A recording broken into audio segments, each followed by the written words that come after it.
Good morning, student of class 2nd. Welcome back to English reader class. Today I will teach you chapter 15 and your chapter name is The Bell of Atri.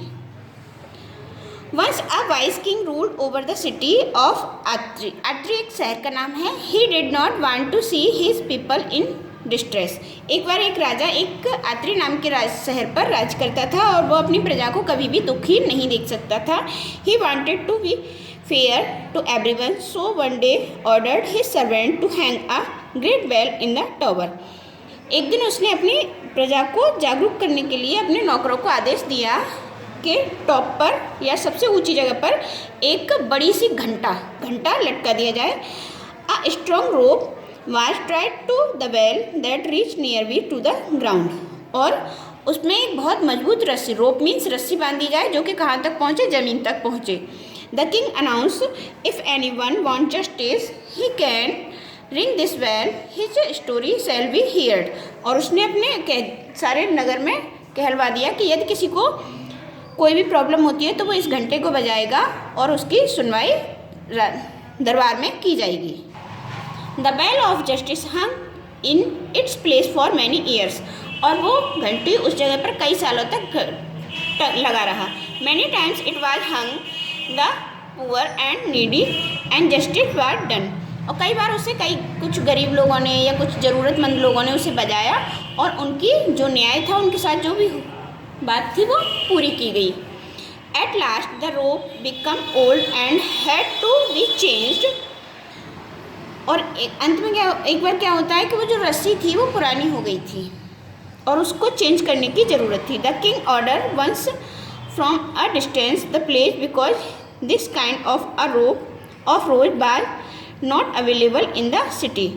तो राजा ने इसको order भी दिया था कि इसको भी change करने का, तो उस पर इस तरीके की कोई रस्सी नहीं मिली थी. We must arrange something till the rope it brought, said people. लोगों ने कहा कि हमें इस तरीके की रस्सी को मतलब इंतज़ाम करना चाहिए, लेनी चाहिए. So to be man tried to long grape vine to great wall. तो एक बार लोगों ने क्या प्रयास किया, एक लंबी ग्रेप बाइन मीन्स अंगूर की बेल को उससे बांध दिया. Green suit and leaves grew on grape vine row.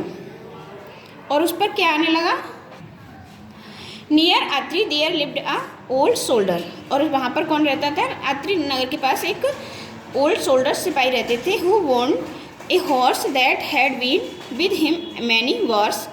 Now the horse was old. और उनके पास एक घोड़ा था जो कई युद्ध में उनके साथ लड़ा था.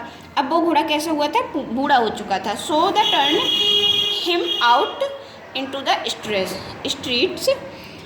The old horse had nothing to eat and grieve weak. अब क्या था, वो घोड़ा एक दिन घर से बाहर घूमने के लिए निकला और उसको कुछ खाने की ज़रूरत थी. One day while roaming here and there. एक बार वो इधर भूख की वजह से घूम रहा था. He reach the tower. वह उस टावर पर पहुंच गया. There was the bell of justice hung. जहाँ पर वो न्याय की घंटी टंगी हुई थी. The saw the grape suit and fresh leaves on the grape vine he begin eat the leaves. अब उसने देखा ये तो बड़ा हरा भरा ताज़ा सा जो अंगूर की बेल थी.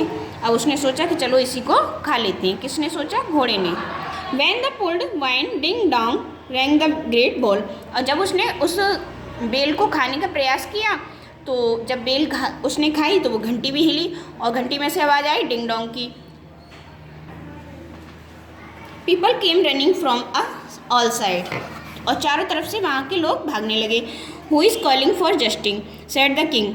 राजा ने कहा कौन है जो न्याय के लिए मुझे पुकार रहा है. There stood old lame horse. अब वहाँ पर देखा कि एक बूढ़ा घोड़ा खड़ा है. Whose horse is this. यह किसका घोड़ा है. Asked the king. राजा ने पूछा. People told the king sad story of the old horse. The king sad his cruel master.